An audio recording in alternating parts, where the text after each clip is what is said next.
Hey guys, welcome to the Liberal Hive Mind. Oh, you know things are going bad, you know it's pretty much the beginning of the end here, to use the leftist term against them, when they're running away. When you're doing a little no comment and then running away from the microphone in complete panic, well then you know your days are pretty much numbered, you're guilty, you've been caught, and now it's just a matter of staying silent and hoping for the best, and avoiding conflict, running away, keeping a low profile, avoiding the heat, so to speak. Well, that seems to be exactly what the Biden administration is doing. Another piece of evidence against the Biden crime family has dropped, this one arguably one of the most substantial pieces. As the case continues to build up, there's clearly some there. And so obviously that's going to be a question asked during the White House press conference that followed the next day. And well, Karine Jean Pierre's response, her reaction, boy, does it tell you everything you need to know. Let me show you guys exactly what I mean by that. We got some stuff to get into, so let's roll the tape. All right, friends, so let's start off here at the Gateway Pundit.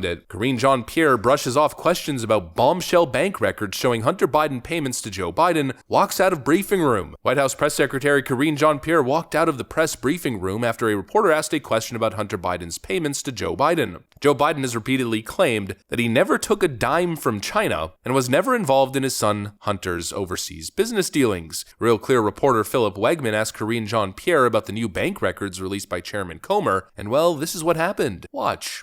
Thank you. The White House has said repeatedly that the president and his son were never in business together. They've said that repeatedly also in this room.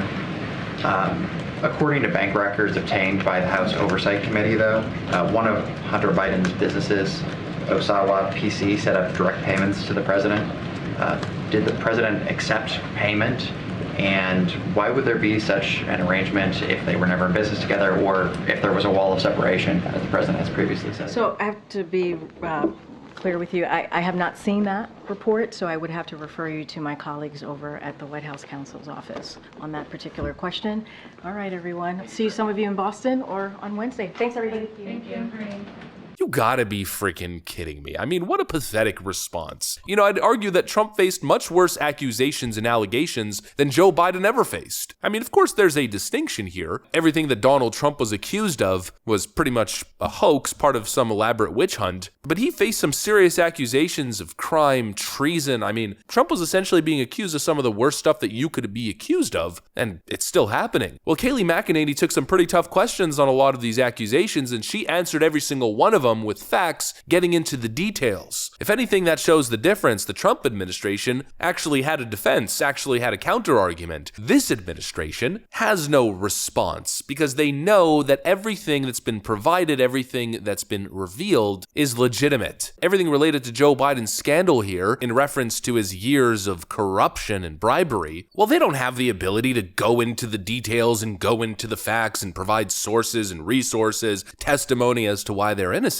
Joe Biden is guilty. Joe Biden knows it. Hunter Biden knows it. Karine Jean Pierre knows it. The White House counsel knows it. The mainstream media knows it. The Democrat Party knows it. Everybody freaking knows that this guy is a criminal. And that's what explains the response. Because if he was innocent, well, the response would be quite clear. Yes, we saw what the Republicans posted, but here's our counter evidence. Here's why their information is incorrect. Here's the actual accounting and explanation for every dollar that was spent and sent to Joe Biden over the years. Here's the evidence for the, quote, loan repayment. Here's where the money came from. They have nothing. None of it. You would expect Joe Biden to have accounting for every single penny that he and his family have ever made. They are a multi-millionaire family. Everything they do as a family, every dollar that is earned, every dollar that is mobilized and moved is accounted for. They have accountants and lawyers, LLCs, trust funds. Everything is done on paper, documented when it comes to personal finance and family finance for a family like Joe Biden's. You mean to tell me that we have all kinds of monies that can't be explained that has a connection to Hunter Biden and his business dealings with foreign oligarchs? You mean to tell me it was just a whoopsies, a mistake? Joe Biden's accountant must have just forgot about this $200,000 loan repayment. Give me a frickin' break. They're panicking. I mean, the Democrats must be panicking about absolutely everything at this point. Their economic policies didn't produce the dividends that they were hoping for. The border policies, complete chaos. Foreign policy, complete chaos. But most importantly, the American people, when polled, all resoundingly reject piss pants Joe on all of these issues. Then when it comes to the issue of possible corruption or involvement in his son Hunter Biden's business dealings, again, the American people, a super majority of the American electorate, believe that Joe Biden was involved in some way, shape, or form in Hunter's business. And many people, I think it's a majority at this point, believe that he acted unethically or possibly criminally. We've covered all the polls. There's no win. There's no running away from this. Democrats are going to have to tackle this one head on, because if they keep doing what they're doing, well, at some point the chickens are going to come home to roost. At some point, the explanation isn't going to suffice. At some point, people are going to say, whoa, okay, we don't accept the explanation here. And I think that's what's going on. I don't accept this explanation. If there is credible evidence that you did something wrong, and I confront you, and I mean, at this point, it's like, look, I'm presenting the evidence. This is what you did. Please explain it. There's only a couple legitimate responses. There's one, which is, yes, I did that. I messed up. I apologize, and you hope for redemption, right? There's that response, or there's no, I am innocent. Here is why I am innocent. Here's the evidence. The third response is, well.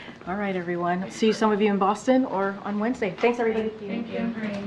And that, my friends, the American people are not buying. Nobody is buying Joe Biden's defense. And frankly, I think at this point, people aren't buying the Joe Biden image in general. Joe Biden is a trash person. He's a bad person. And I'm going to say it, he's also a bad father. He's not just a bad politician who's self-interested and only cares about himself. It extends to his duties as a father. You might think, well, I wouldn't go that far. No, I'm going that far. Because just think about what this scandal means. Joe Biden had a son who had a severe, debilitating crack addiction. And his response as a father wasn't, let's get my son help. Let's figure out what we got to do as a family to get our son back. Joe Biden's response, what Joe Biden was doing, was getting his crackhead son at the time to create LLCs where he got 10% of the profit share. What Joe Biden was doing was flying his son on Air Force Two to sell the Biden family brand. And what he did was inundate his family not only with millions, but also his son Hunter with millions. Just think about that. A supposed concerned parent with a drug-addicted son put his son in a situation to make millions of dollars and fly the globe while smoking crack. Hunter Biden could have been arrested in various countries for drug use, paraphernalia, smuggling, whatever it is. Hunter Biden could have overdosed. A severe drug addict with millions of dollars in the bank account, all of that being facilitated by his father, that sounds like a recipe for an overdose. That sounds like a recipe for doing too many drugs and never coming back. You mean to tell me that that's Uncle Joe, the good all-American guy? Uncle Joe is a bad person, a bad politician, and the evidence continues to mount. And any argument to the contrary is whatever the hell Dan Goldman, whatever conspiracy theories Dan Goldman is spreading on the House floor, and well, Karine Jean Pierre running away from the heat. Joe Biden is a criminal, and I will take that. I will believe that till I'm 6 feet under. Anyways, that's what I got for you guys on this one. If you enjoyed the video, make sure to leave a like and possibly subscribe to the channel. Thanks for watching, friends, and I will see you on the next one.